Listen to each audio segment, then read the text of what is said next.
People tend to have a false sense of security in school uniforms. They only ever see the few advantages and fail to acknowledge the detrimental effects they may have on students. Today, I hope to persuade you to consider these effects when deciding whether a school should be able to tell a student what they can and cannot wear. Although many may argue that school dress codes and uniforms help to ensure the safety of students and improve learning environments, I hope you will take my reasoning into consideration in order to ensure not just the physical safety, but the mental safety of students. Forcing students, like yourselves, into uniforms will restrict self-expression and identity, which will in turn lead to negative mental health effects and toxic school environments. Today, we will discuss the effects school uniforms may have on students and the solution to the issue. First, it is essential for people to be able to express themselves in order to create positive relationships and environments in their lives. When students are confined to only one school-issued outfit to wear, that extinguishes their opportunity to be able to express themselves through that aspect of their life, which can prevent very problematic issues in a child's life. As stated in Britannica's pro-con article titled "Uniforms May Have Detrimental Effects on Students' Self-Image," Robin Silverman, a teen developmental specialist, states that school uniforms may not look the same on all students' body types, and having students wear uniforms allows for a lot of comparison between students. This results in students' tendency to compare how they look compared to each other in the uniform. Silverman also said that they may feel like they don't look their best compared to the other people. This creates negative self-images of their bodies and lowers their self-esteem. In fact, according to Britannica's article, it was proven by researchers at Arizona State University that students from schools without uniforms reported higher self-perception scores than schools with uniforms. This is because schools without uniforms allow their students to express themselves through their clothing.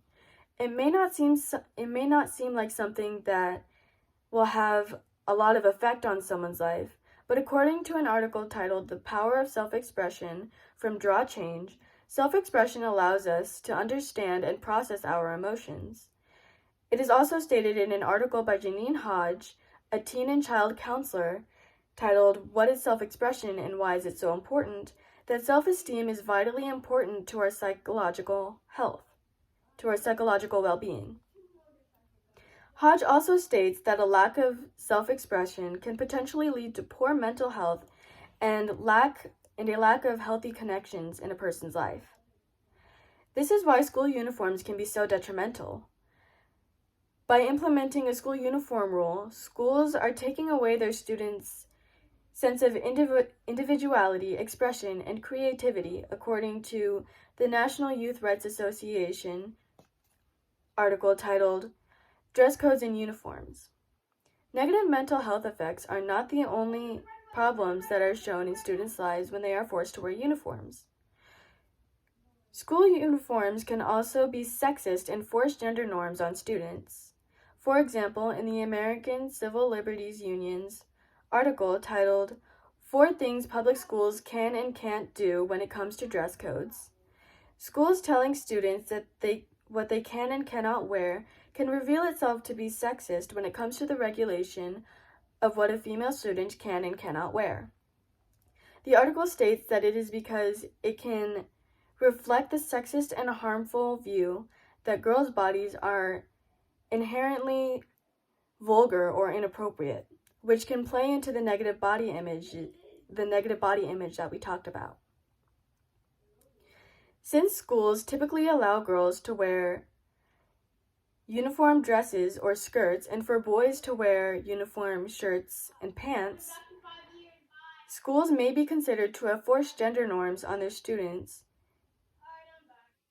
According to the American Civil Liberties Union's article, uniforms and dress codes may result in punishment for LGBTQ+ students for not conforming to rigid and binary gender norms.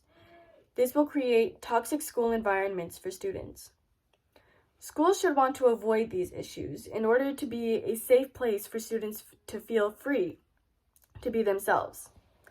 Helping parents and schools to understand this information and the negative effects school uniforms can have on their students can help to do that. Many schools and parents may be blinded by the good effects of school uniforms that they may not realize that these effects may not be as good as they thought they would be. They may be under the impression that they are helping their students stay safe and gain better learning opportunities. However, we've already discussed that uniforms are doing more harm than good when protecting their students.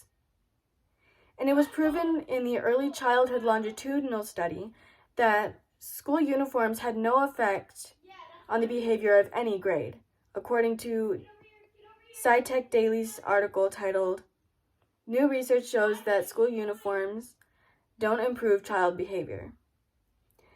This information can allow schools to update their dress codes in order to make them more equitable.